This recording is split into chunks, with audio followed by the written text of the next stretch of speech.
a heartwarming interview on Inside Tonight with Ashok Vyas, Anuradha Advani, a singer, theatre artist and founder of Anubandh, shared her 22-year-old journey of compassion and care.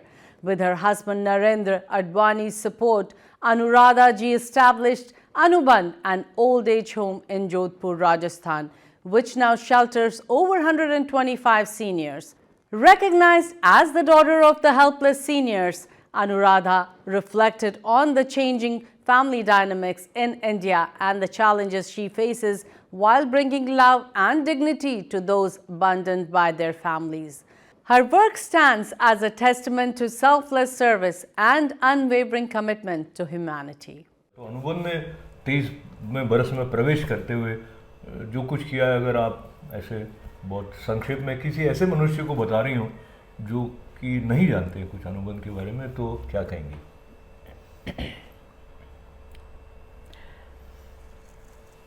अनुबंध मेरी नियति रही होगी, destiny, या ईश्वर का आदेश रहा होगा।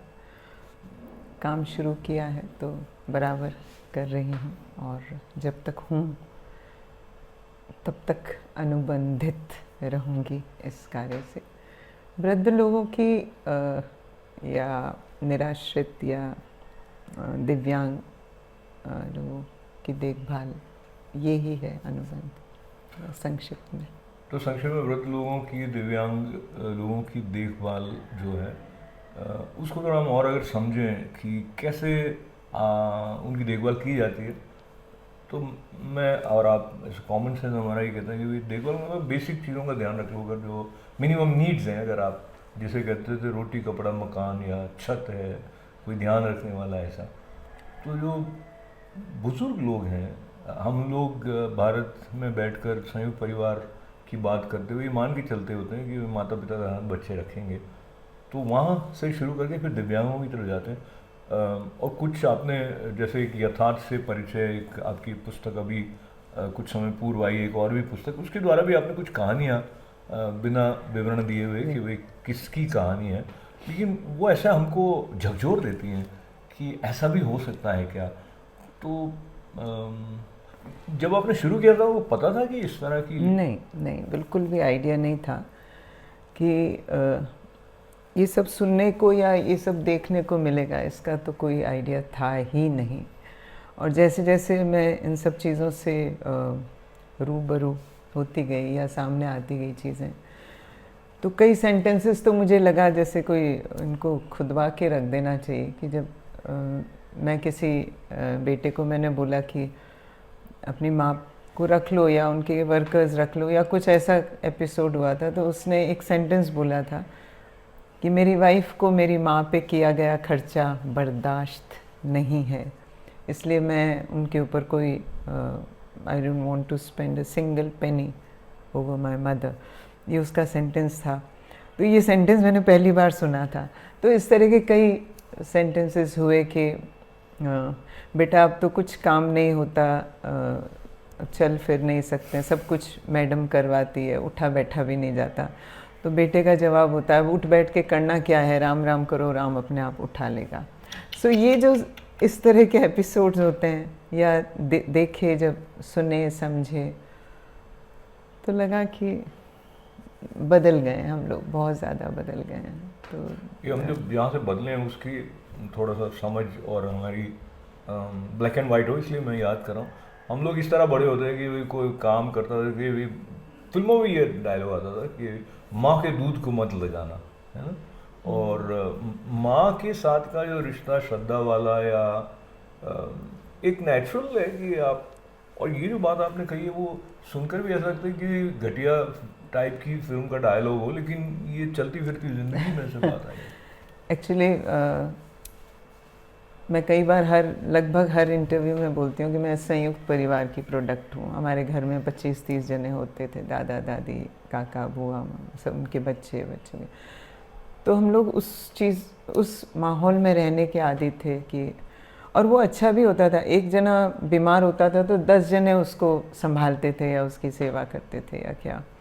तो आजकल कोई होता भी नहीं है, एक हस्बैंड एक वाइफ 2 बच्चे, और यहाँ तक कि ये इंसिडेंट भी मैं हाँ, आजकल एक ही होने लगा, तो इस बारे में मैं कुछ नहीं कह सकती। तो मैं क्या कह रही थी, मैं भूल गई। तो जब मैं यहाँ देखती हूँ कि पहले घर में 25 जने थे, अब 100-125 जने हैं, तो लगता है ये भी एक संयुक्त परिवार ही है। और तो इसका क्या करूँ? फ़ोन आते ही रहते हैं कि ये स्थिति है, वो है। जी हाँ जी। फ़ोन अपने स्थान पर मैं थोड़ा सा इसका लाभ लेता हूँ रेफरेंस का। जी, मैं जो फ़ोन बात हमको कह रही खा थी वो जाते मैं हैं भूल एक्चुअली। गई हूँ फ़ोन एक्चुअली। जो है वो आजकल हम लोगों के संवाद को खा गए हैं। जी। तो कई बार घरों में लोग आपस में बात नहीं कर रहे होते, फ़ोन से ही बात कर रहे होते हैं, और माता पिता या बुजुर्गों से घर में कोई बात कर ले, वैसी स्थितियाँ भी कम होती जा रही है। पर वो फिर भी ठीक है कि आप जिस तरह की बात कर रही हैं उसमें, जैसे आपकी पुस्तक में एक था, बेटियां ही दो अपनी माँ को छोड़ गई कि माँ बाप लड़ते रहते हैं तो घर में अशांति रहती है। ऐसे ऐसे बहुत सारे हैं, उसमें 40-50 कहानियाँ हैं, लेकिन यहाँ रोज़ एक नई कहानी आती है, तो वो चलता रहता है, सिलसिला बढ़ता जा रहा है, बढ़ता जा रहा है। सिंगल एल्डर्स की बहुत प्रॉब्लम है, माने अकेले रह जाते हैं बच्चे, बाहर होते हैं या बच्चे होते ही नहीं हैं, या शादियाँ नहीं होती है, वॉटेवर, तो वो भी एक बहुत बड़ी समस्या हो गई है। तो कुल मिला के बहुत सारी तकलीफ़ें सोसाइटी में। तकलीफों के बीच में क्या होता है कि मुस्कुराहट आवश्यक होती है। उसके लिए मैं देखता हूँ कि अनुबंध में इतने सारे आयोजन होते रहते हैं, उत्सव होते रहते हैं।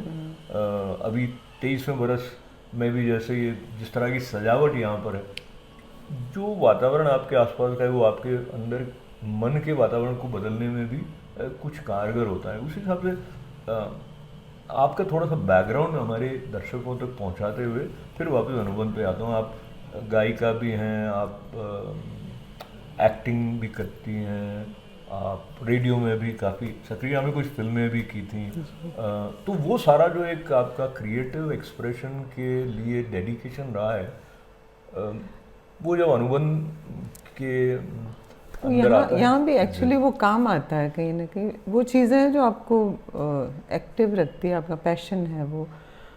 तो रूहानी जिसे हम बोलते हैं, या आत्मिक या क्या, वो आपकी वो जो एक अर्ज है, उसको एक्टिंग की अर्ज या सिंगिंग की, या वो उसको सेटिस्फाई करती है, अच्छे से करती है।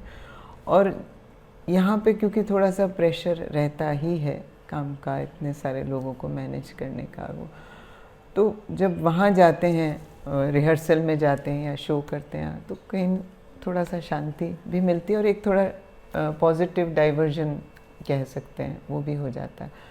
कुल मिला के दोनों संतुलित तो मैं अनुराधा जी को बहुत बरस से ऐसे जानता हूँ। मैं रेडियो स्टेशन जोधपुर में काम करता था। मेरी यात्रा को मैं संक्षेप में ले रहा हूँ क्योंकि कहीं ना कहीं ऐसा होता है कि इतने सालों के बाद आप देखते हो कि एक मनुष्य अपनी यात्रा में कहाँ चला गया है, उसने क्या क्या किया है। वो एक रोचक बात आपके लिए यूँ हो जाएगी। मैं आकाशवाणी जोधपुर में था, आप वहाँ पर अनाउंसमेंट भी करती थी, ड्रामा भी करती थी। उस समय से मैंने देखा है आपको, जो आपका कलात्मक अभिरुचियाँ जो आपकी रही हैं। फास्ट फॉरवर्ड 25-30 साल बाद में मैं देख रहा हूँ, अब 23 साल से आप अनुबंध जो चल रहा है उसके बारे में बात करते हुए अब हम कुछ व्यवस्था संबंधी बातें करते हैं।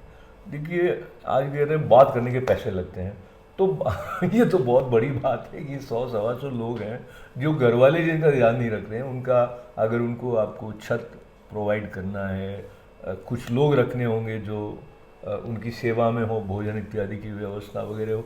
ये आपने सोचा था कि मैं कैसे करूँगी और कितना पैसा लगेगा क्या? नहीं, सोचा नहीं था, सोचा कुछ भी नहीं था। बस एक ऐसी इच्छा थी कि कुछ करना चाहिए। तो उसी वक्त ज़मीन खरीदी और 3-4 कमरे ज़रूर बनवा लिए थे, क्योंकि कुछ भी करने के लिए इंफ्रास्ट्रक्चर कुछ तो आपको चाहिए ही चाहिए। सो वो किया, 25 नवंबर 2002 को शुरू किया, और 26 नवंबर को एक दादा आ गए थे जिनके 9 बच्चे थे, और वो पिछले 10 दिन से मंदिर की सीढ़ियों में बैठे थे। तो मैंने अपनी घर में मम्मी को फ़ोन किया, मैंने कहा मम्मी एक दादा आ गए हैं। तो मेरी मम्मी ने कहा पागल है क्या, कल तुम खोला, दादा कहाँ से आ गए? मैंने कहा दादा आ गए, कह रहे 9 बच्चे हैं, फिर भी सीढ़ियों पे बैठा हूँ, खाना दो।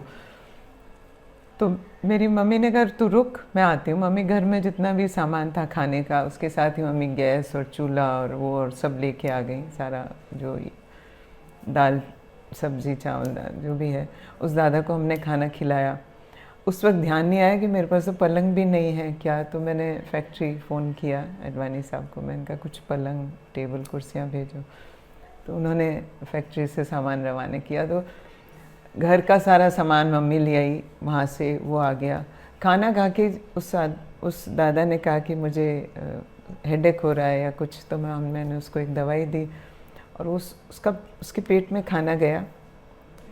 वो शायद 4 घंटे हिला भी नहीं, सोया आराम से। और तो वो एक पहला वो था कि हमने कोई आया, उसको खाना खिलाया, उसको दवाई दी, उसको चाय पिलाई और वो चैन की नींद सो गया। तो ये क्या है? मैंने वो एक था। मैंने मम्मी से कहा भी, मम्मी उठा भी नहीं है वापस। मम्मी ने कहा सोने दे इसको, 9 दिन से घर से बाहर बैठा है, 10 दिन। सो वो जो एक फीलिंग थी वो इतनी अजीब वो थी कि पहली बात तो ये कि अगले दिन ही वो आ गया कोई रहने के लिए। और फिर वो इस तरह से एकदम आराम से सो भी गया, खा भी लिया, सब कुछ हो गया। तो लगा कि ये तो ठीक है, मतलब हम सही कार्य कर रहे हैं या सही डायरेक्शन में जा रहे हैं।